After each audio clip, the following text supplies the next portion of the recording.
You were the one getting fancy with the spices. I have to say a few more things. Yes. Even if my legs aren't shaved. Don't care. Leg hair don't care. Yeah! That's my new motto. Or like this. Sorry. Talk some more. Okay. Hello and welcome to the Anatomy of Marriage podcast. I'm your host, Melanie Studley. And I'm Seth Studley. And today we're talking all about healing your marriage. One of the things we wanted to talk about before we got into the episode is if you're listening to this episode, you can also be watching it on our YouTube channel. You can find that at our website, anatomyofmarriage.com, and click on the videos tab, and you can search it in YouTube, but I don't really know how. And also marriagesupply.com, which is something we are also passionate about. Go to marriagesupply.com to receive 10% off if you use the code 10 from AOM until August 31st, I believe. So you have the whole summer to discover awesome stuff at marriagesupply.com. So go there, please. And we now are on Spotify. So if you want to listen to us on Spotify, you can. So that's pretty cool. You can share that with your friends as well, because that might be easier for them to listen to us on Spotify. And we wanted to read a review of the day, but I didn't have it prepared. Oh boy, here we go. Here's the review of the day. You can read the title. This show kicks butt. 5 stars. Wow, super impressed. The way the show is put together is amazing, and the raw, real conversation about marriage is going to give hope to so many people who may feel that they are alone with problems they are facing in their marriage. This easily gets 5 stars. Don't even have to think about it. Yes. Heck yeah. Score. Thank you, Battle Cry Leader. Battle Cry Leader. On iTunes. Thank you. And lastly, before we jump in is please support what we're doing on Patreon by visiting patreon.com/anatomy of marriage and becoming a monthly supporter or giving a one-time donation. If you support $15 or more per month, you see our Patreon supported content. We just did the AOM Cribs, a tour of our house. That was fun. And we're going to do like Q&A stuff for those, for Patreon supported people things as well. So please do that. It helps us out a ton. But on to healing your marriage. Yes. Do you have any thoughts before we start about it? This is a big one. And again, like we say in every single podcast, although I'm a licensed marriage and family therapist and we've been married for 13 years, 14 years coming up this summer, does not mean that we have it all together. And when we say how to heal your marriage, this isn't a 1, 2, 3 prescription to heal your marriage. It is, we're going to talk about things that work for us, things that I've come across anecdotally through seeing hundreds of couples and also through research and stuff like that. But this is not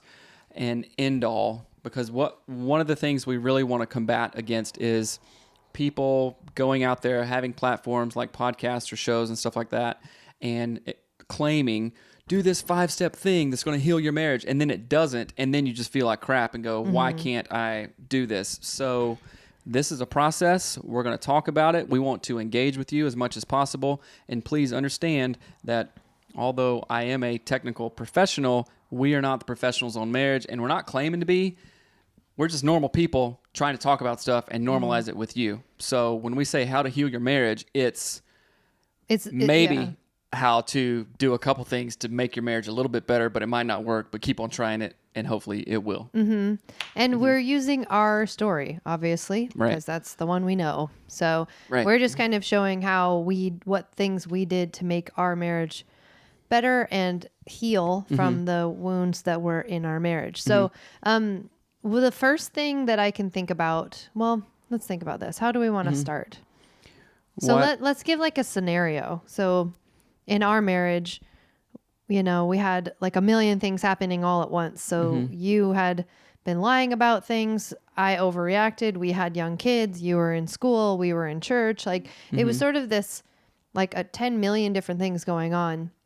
And then, but the conflict was really not one thing. It was like little bits of those 10 million things. Right. So in order to heal from that, we couldn't just like point a finger. It wasn't one fight or one kind of breakthrough thing that was going to save or make our marriage better. It was a systematic going through things and identifying things and patterns and ways of speaking to one another or ways of thinking that were not helpful. And then as we tweaked each one of those, that's when we began to see our marriage change. Would you say? Yeah. And I think to add to that point, just because you confessing about the pornography thing, okay, I wanted to blame that. I did, in fact, blame that for all of the problems in our marriage. And when you would say, no, it really was more than that, like back then, I would get all upset. Right. Because I wanted to. Thought it was just that one thing. I wanted it to just be that one thing. Right. I didn't want to have to actually turn and look at myself at all and think that, oh, maybe I'm not doing right. I wanted it to be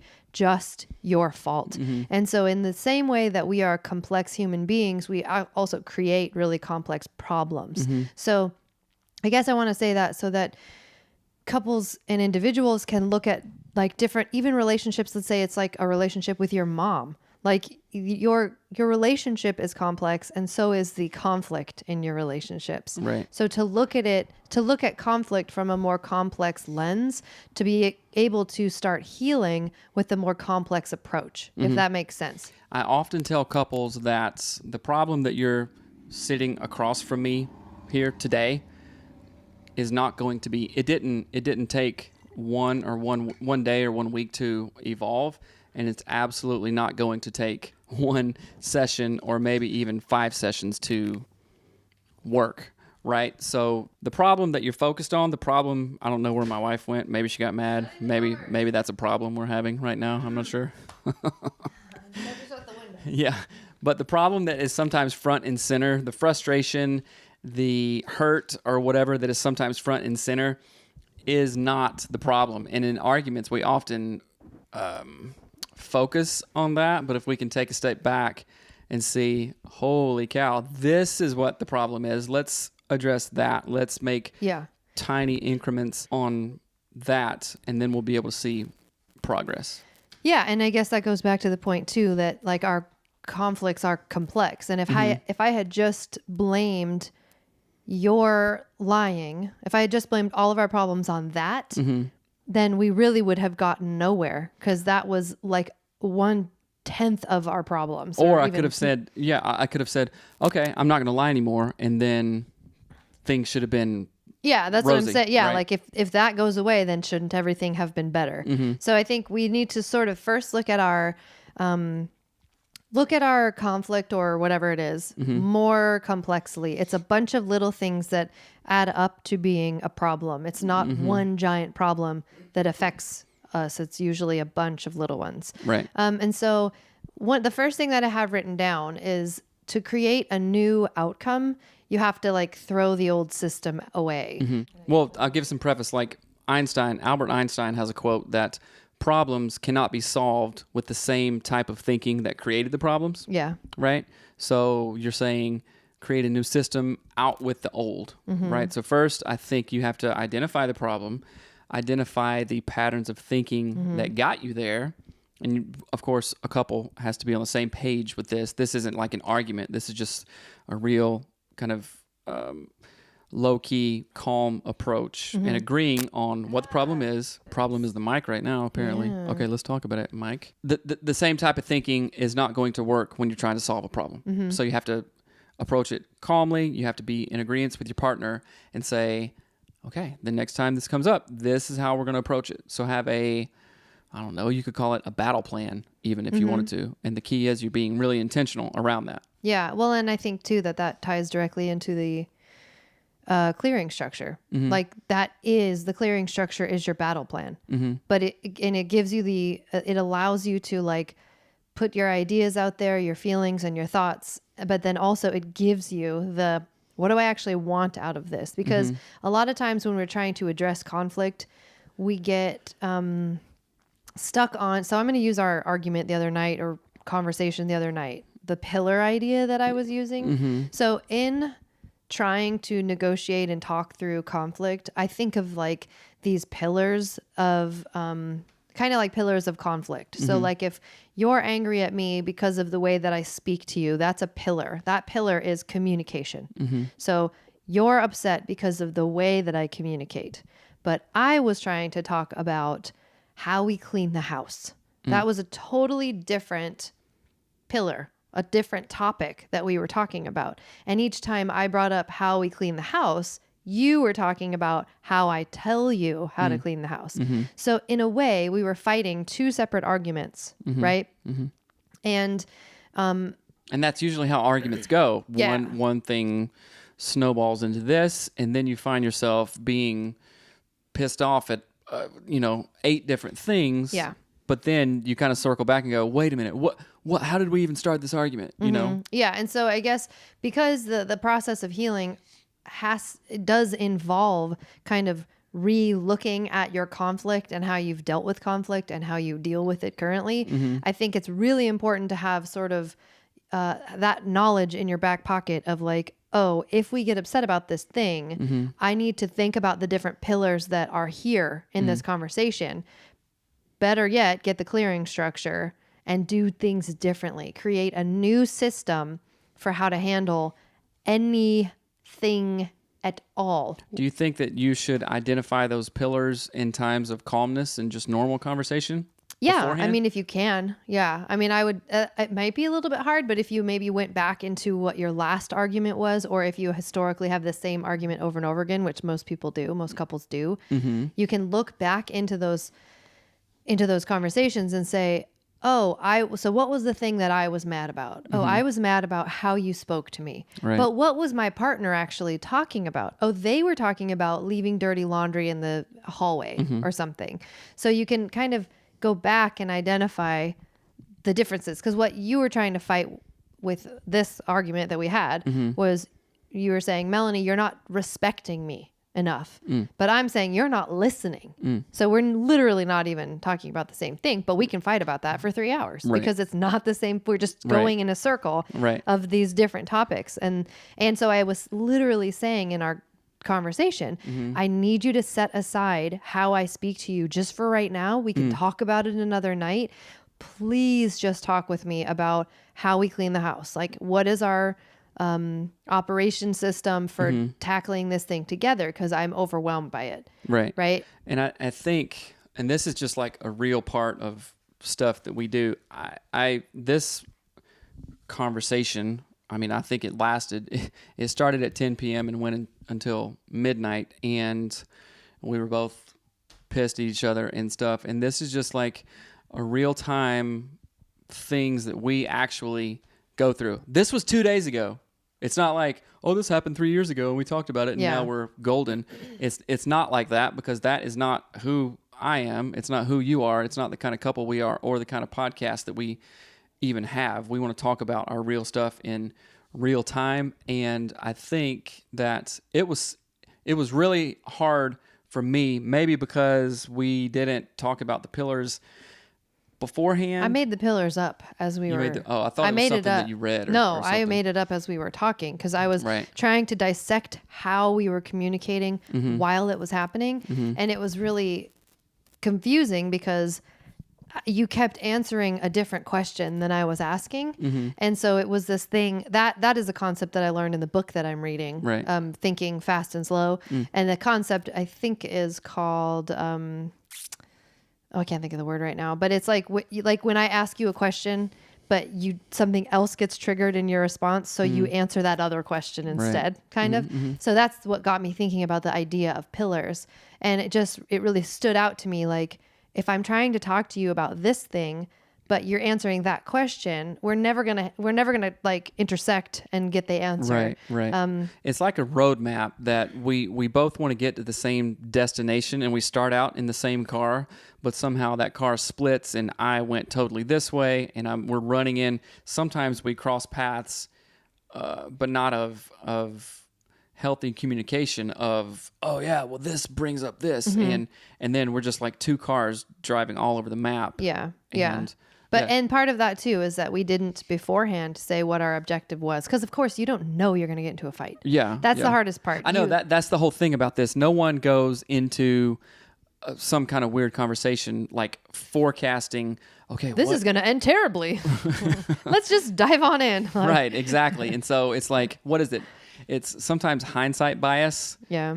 is we always know what we're should have done, right? And that just doesn't. Once we didn't do it, yeah. Once you didn't do it, right? But so anyway, that's part, for me, that is a big part of healing your marriage moving forward, or any relationship moving forward, is that idea of kind of assessing, like, what is the patterns that we get stuck in? Because really, that's all the problem is. If you lovingly accept your partner and they lovingly accept you, the real problem is not your partner. It's that the pattern of how you communicate to your partner is actually coming in the way of you being sort of freely together and happy, right? Explain that a little more, because I'm barely understanding, and I even know you. So can you elaborate on that? Because that sounds confusing. So the idea of my nerd boyfriend, Dr. Dan Siegel.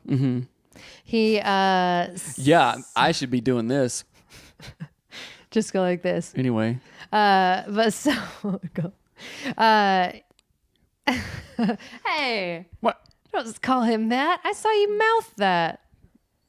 Anyway. You may not call him that. Inappropriate. Anyway, he talked about in season 1 honoring differences and promoting linkages, which at the time I did not fully understand. I understand it much better now, especially after this, like probably the last month of reading that book, Thinking Fast and Slow. It's like, oh, I get it now. Like, where people are really, really, really wired differently in a way that is really important to understand. And so in that, if I don't accept that you're wired differently, like just the acceptance of, you don't want to talk about everything, right?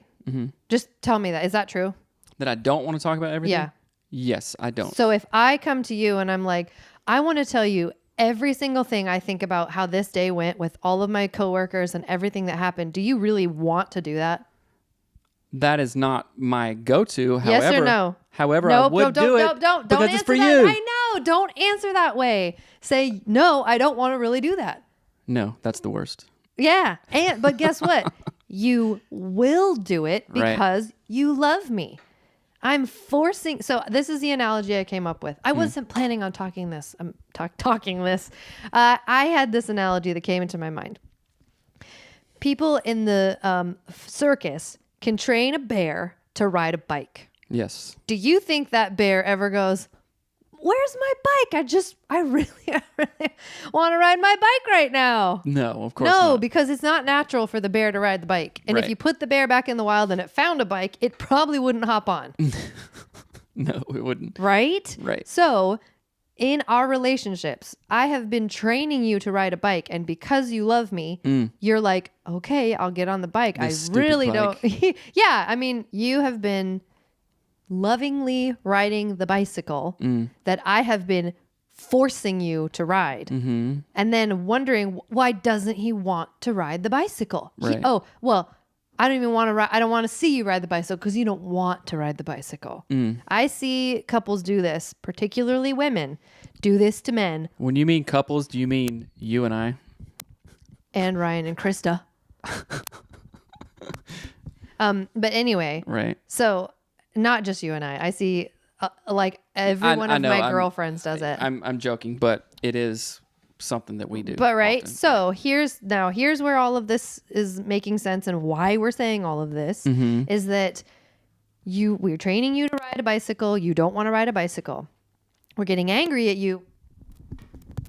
We're getting angry at you for not wanting to ride the bicycle. That's so stupid. And so in a way, we are not accepting that from the very get-go, you didn't want to ride the bicycle. You would if we asked you to, but you didn't want to do it. Right. So if I actually, instead of forcing you to do that, accepted that you didn't want to and figured out a new way to connect with you where it was honoring our differences. You don't want to ride the bike. I want to ride the bike. These are our differences. We can honor them. But actually promoting our real genuine linkages where our love and our languages and our feelings overlap. Right. That would have been a stronger bond than forcing you to ride the bike. Right. So I'm thinking of actual shared experiences that you both want to do. Like bike riding. Well, no, like one of those for us is traveling. We both equally want to travel as much, and we have a ton of other interests as well. And I'm thinking of early on in our marriage, I always wanted to go to the woods and the mountains, right? Yeah. And I made you go to the woods and mountains and all this stuff, and that is what we did. And that was totally imbalanced. So going to the woods and you wanted me to talk all the time, that is perfectly okay, and that is it is absolute necessary for a normal relationship. There's give and take, right? There's compromise. However, when that is out of balance, then that's when you have to have different conversations about it, because you're not promoting linkages and you're not accepting differences when it's so you're not honoring, you're like forcing. Exactly. And so again, the reason that this is all imperative in the concept of healing your marriage is that often the reasons our marriages are broken is because we haven't been honoring differences and promoting linkages. We've been trying to make the other person into maybe who we are. Yeah. Sometimes. And it can be differences like biological preferences, like a difference of like, I'm a night owl, I'm a morning person. I like even weird things like with the food you eat, the types of things you like to do. It's finding a balance instead of trying to shove the other person to fit into that mold. And that takes some serious sort of looking inwards at yourself, looking at your preferences, the things you dislike, the things you like, the way you want to be in the world, looking at your partner, at their preferences, dislikes, and likes, how they want to be in the world. And then how do you together create so it's me, you, and then we, right? Like Dan Siegel says. MWE. Yeah, it's not exactly just us. It's we. It's like us together. Like it's a we, it's we, you and me, whatever. And that's I think that's kind of step one in healing when your marriage is wounded somehow. That's the first part of it. Right. I don't know. What do you have any thoughts about, like, I say people, if you're in a really, really terrible spot, always try to find therapists or counseling or safe people to share with. And when we say safe people, what? Look at the camera. Oh, sorry. You're just going like this. I'm sweating. I guess. Talk some more. Okay. Yes, when we say safe people, you want to find people that aren't just going to listen to what you're saying and agree with everything you're saying. Oh yeah, he's a jerk, or like she's a bee, or whatever. You're gonna find you want people that can speak actually truth into your life and balance. And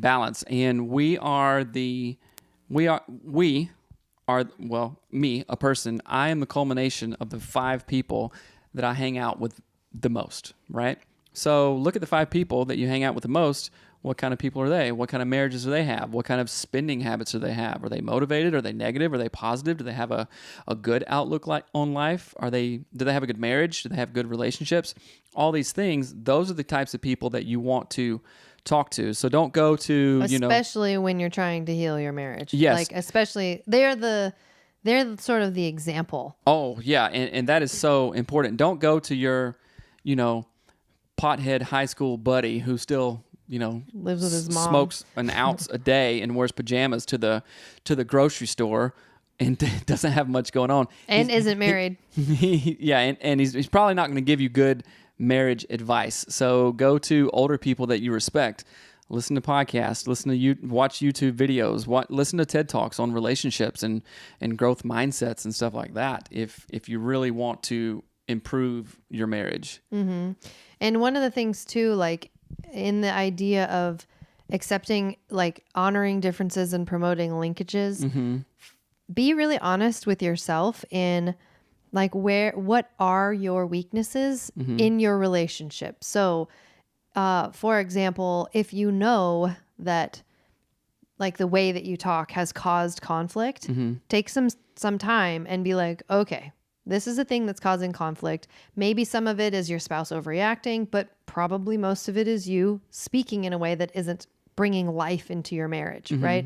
So let's lean into fixing that, working on that, bringing the healthiest, best version of ourselves to our partner and to the marriage itself, and see what good that yields, if that makes sense. Yeah, that makes total sense. However, sometimes it may be 80% your spouse. You might be the stronger one in the marriage. So how can you strategically have conversations with your spouse when you're not fighting? Mm-hmm. And I'm not saying manage your spouse's emotions, because we ultimately we are responsible for our own actions. We are not responsible for anybody else. So I don't want you to be an over-functioner for the under-functioner person in your relationship, which that's something we should talk about in a future podcast, over and under-functioning. But it's kind of summarize that a tiny bit, because you're just saying, right? Because sometimes the other person may be more reactive. They may be more volatile emotionally with their words or with their actions, or their whole approach, that maybe they shut down when stuff gets hard. Oftentimes, because I tend to be fairly conflict avoidant, when stuff gets hard, I'm like, not this again, and I don't want to talk about it. I just want to go to bed, right? But Melanie, sometimes pushes, and that has been helpful in our relationships. Not all the time. Yeah, but no, not all the time. Sometimes. And of course, this is dynamic. Sometimes she is just done, and I am the one that wants to push. Wait a minute. I have a feeling, based on your facial expressions, that this is going to be rich. Why do you guys say that? This is actually not at all what I was anticipating saying, but I think it's really important, and it fits in this, so I'm going to say it anyway. So that idea of being an over-functioner, what did you say was the other one? Under-functioner. So it makes me think of like a helicopter parent who's like making sure everything's okay for their kid. Oh, right. Like, I don't want to do that because Johnny will blah. Like there are spouses that do that, and it's not super helpful. But this is the thing that came out of that same conversation like 2 nights ago that we had. The same idea, the pillar conversation.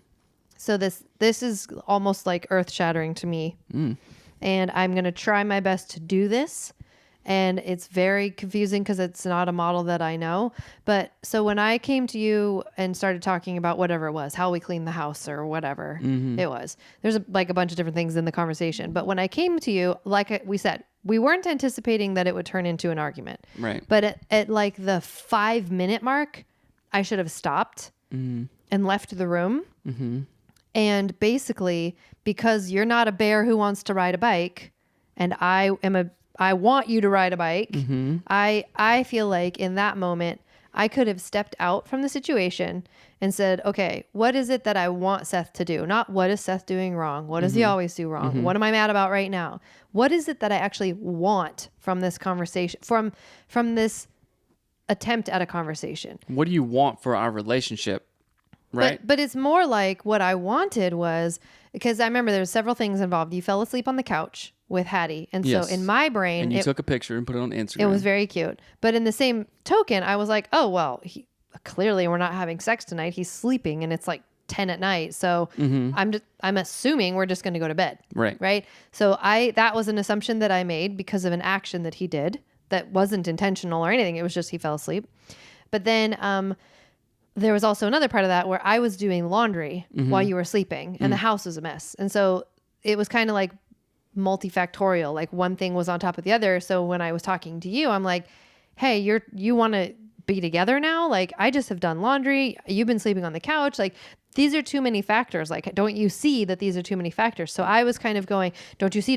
Come on, don't you talk about it? Like, don't you think about it? Like, I was trying to get on the bike, You think right? You complicated it? I only complicated it by trying to make you ride a bike when you don't want to ride a bike. This is what I should have done. I could identify all this. It's great. I identified all these factors as we talked through it, but I could have easily identified them without talking to you about it. Really? And then I could have literally, instead of giving you my problem, I could have brought you 5 solutions.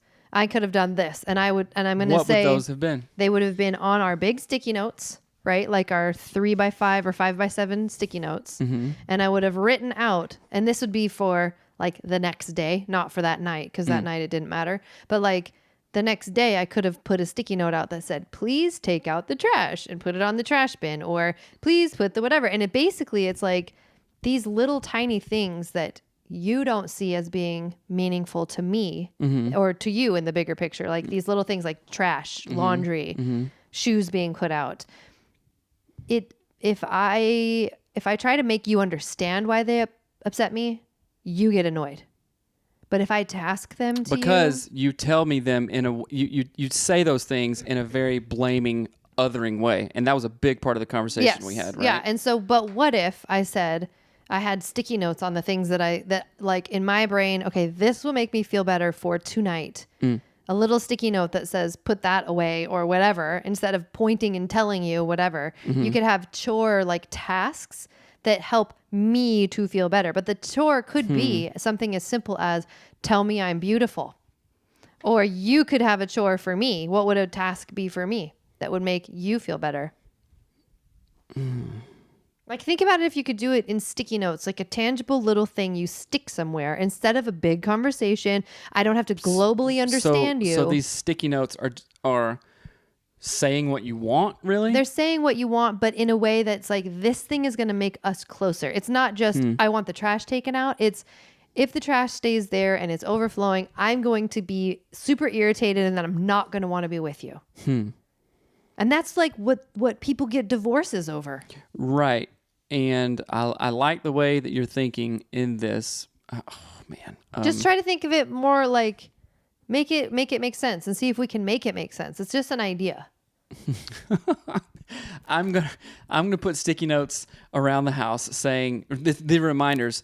Hey, Melanie, give me sticky notes so I can do things beforehand so we can have sex tonight. Yeah. Nobody thinks like that. That's why Your mic is going out. That's why I'm saying we need to start thinking like that. I would love it, but this whole idea is just, it's funny to me. So you're saying, and you're on record too, by the way. So I can look this up on anatomyofmarriage.com and say, okay, I'm going to give you a reminder.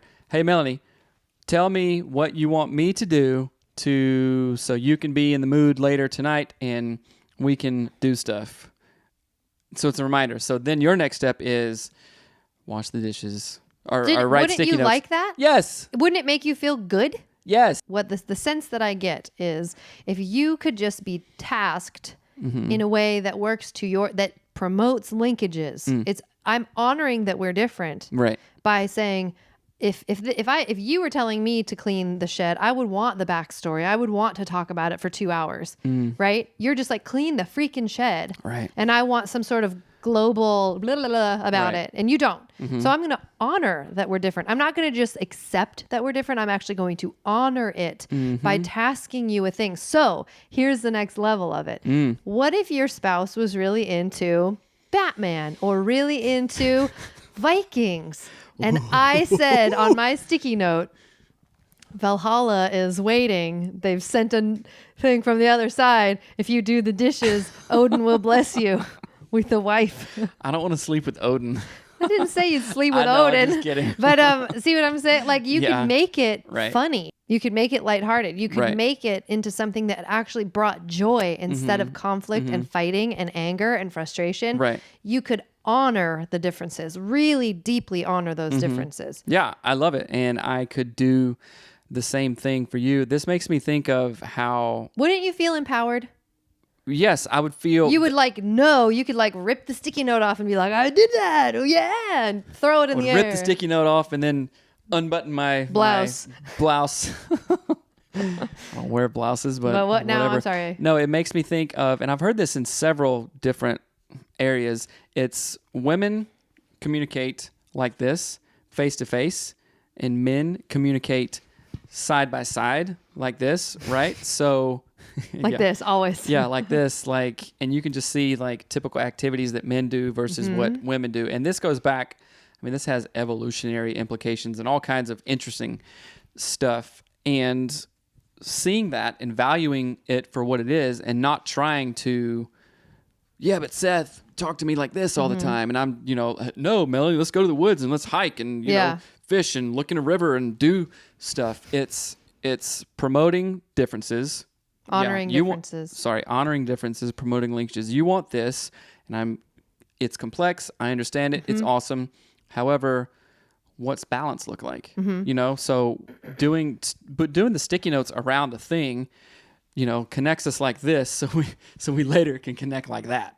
Or like this. That's what I mean. Right? I agree that I feel like that would I don't know what it looks like the other way, like what you would need from me and how you would, like what your sticky notes would say. And we can figure that out. But the 2 nights ago, I sat up till like, I think it was the following morning. I wrote 10 notes, 10 5x7 pages of pencil on sticky note of like this concept of like, if I could just, and it isn't dumbing it down. It's literally honoring our differences. Right. That like small tasks are easier for you to do. And really all I need you to do is small tasks. That's all I'm ever complaining about. But the way I'm complaining is like asking you to ride the bike, but then saying, well, are you enjoying your bike ride? Oh, you don't like your bike ride? Oh. You didn't remember to ride the bike? What's wrong with you? I'm like, it doesn't matter at all. Right. So why this applies to healing your marriage is I think this is an enormous part of what couples get wrong. Right. And I think let's talk about ways that what your list would be for me, what your sticky notes would be to me. Yeah. And we can figure that out. My assumption is that, and you may tell me that I'm wrong, but my assumption is the 2 top priorities would be me to stop speaking negatively to you or blaming you. Yes. Right. And maybe that's 2 stickies, yes. 1 or 2. I don't know. So being more positive, not blaming. Right. And then the third one would probably be like, put a nightie on. Right. I'm thinking of, the third one is awesome. Yes. 100%. Yes. Even if my legs aren't shaved? Don't care. Long hair, don't care. Leg hair, don't care. Yeah. That's my new motto. Pokey hair, I do care. If you get it to be long, hair. That's, is mine scratchy? Let's knock it off topic. But anyway, and I think one of those sticky notes too would probably have something to do with one of my love languages. I like words of affirmation and I like physical touch, right? If you could put those in the context of a Beyonce song, we'd have it nailed. So if you said like, you put the song on, what is it? I can't think of what it is, but if you had it so that I knew all the words. Is that a song? I'm just making it up. All the words of affirmation. Oh, okay. That was good. I was thinking of thanks for humoring me. Not that. Right. But anyway, if you could put it in a context that spoke to me and spoke to me being like, yes, I want to do that. Yeah, of course, right? Like it honors our differences. It honors that I like a certain style of communication, even if the communicating it would normally have been in our arguments, Melanie, you complain too much or you are too negative. So what if you came up with song lyrics that talked about how being nice was good? There's a billion songs like that. Can I write a song on drums? Because I don't play much. I want to write a song on drums and trumpet. Please do. I dare you. No, mouth flugelhorn. Flugelhorn. When you say nice things, it makes me want to do the dishes all night long. Dishes all night long. But yeah. All right, let's wrap this up. I think this has been a great episode. I think that maybe we can create some type of intervention. It's called a sticky note intervention. And what this makes me think about is indirect and direct communication, which we all have indirect and direct. And direct communication. And this can speak to both partners' strengths. And I think this is pretty cool. So drop us some DMs. But before we stop, I have to say a few more things. I have to say a few more things. Work to your strengths. That got me tickled. I did get you. You tickled yourself when you tickled me. But work to your strengths in that honoring your differences. But one of the things that we did when we were going through really hard times, one of the things that I did actually was I went to like the corniest Christian bookstore and I bought little coins because I like coins. I like treasure. And they're like coins that say, this too shall pass, or like Bible verses or whatever. And I would have them in my purse or my pockets and carry them around. And when things got hard or when I was triggered, I would take them out and read them. I also bought one coffee cup that had a Bible verse on it that was something like, I don't know, some Bible verse that felt inspiring at the time and had butterfly. But I drank my coffee out of it every single morning. And then I also would write down, like I would make these little like index cards and I would write on them in tiny, tiny font and then tape it, like laminate them essentially, but with tape. And I would have them in my purse, in my I remember that. wallet, in my pockets, in my Bible that I had carried around at the time. And I would just have them around me all the time as like little reminders. So I didn't have to hope that like, I don't know. It was like a fail-safe, right? Like it was a method to have encouraging words to myself that I felt good about when I was in a healthy spot, that I could read when I was in a bad spot, and they helped me get through it. Yes, so, that you could fall back on. And you were intentional, you were strategic, you were really thinking about that, and you were self-disciplined enough to actually make those cards. And then a second layer of self-discipline, you actually did them when you were feeling crappy, right? In addition to that, I also knew what I wanted my outcome to be. So that's a huge part of it. If you actually don't know what you're trying to achieve, you'll achieve nothing. Then you'll just go around and around. Right. Yeah, but I knew what I wanted was I wanted a healthy relationship with Seth. I wanted to be happy again. I wanted to feel like we could laugh and he could tickle me and I wouldn't be angry. Like I knew what I wanted. Don't. I knew what you're going to say. Stop it. That was cute. I knew what I wanted. And so I knew what I needed to do to get to what I wanted. And I think, what? Are you still don't. Do? Don't. I hate it when you do that. Don't. Anyway. Right. Okay, I'm not. Fine. Go. I'm not. You were the one getting fancy with the spices. So yeah. So have a goal for what you want in healing your marriage. Don't just assume magically on its own it's going to turn into something good. You got to know what you want it to turn into. Right. And it's not going to work out because you are wishful thinking. Just like nothing else. Like cross your fingers and works like that. You know, you can't want, a healthy body if you don't work out and don't eat right, or you can't have a good bank account if you don't take those steps. I think I said this about the last podcast, but this was a really good one. So again, we're making what we wish we had. So I know. Yes. Sticky note intervention though. I'm so excited about it. That's right. So please drop us a line, Anatomy of Marriage. If you work for Sticky Notes Company, Post-it Notes Company, please contact me. Please contact me. I don't think that's going to happen. Anyway, if Prove him wrong. you want to talk more about this, please send us an email, anatomyofmarriage@gmail.com. We are on Instagram and on Facebook, and I don't want to do a ton of promotion stuff, but if this is helpful, go to patreon.com/anatomy of marriage. It's free therapy, basically, and interact with us. Yeah. Support us, interact with us. Be awesome. And tell us how the show helps you. It helps others to read your comments. It really, really does. That's right. All right. We love you guys, and all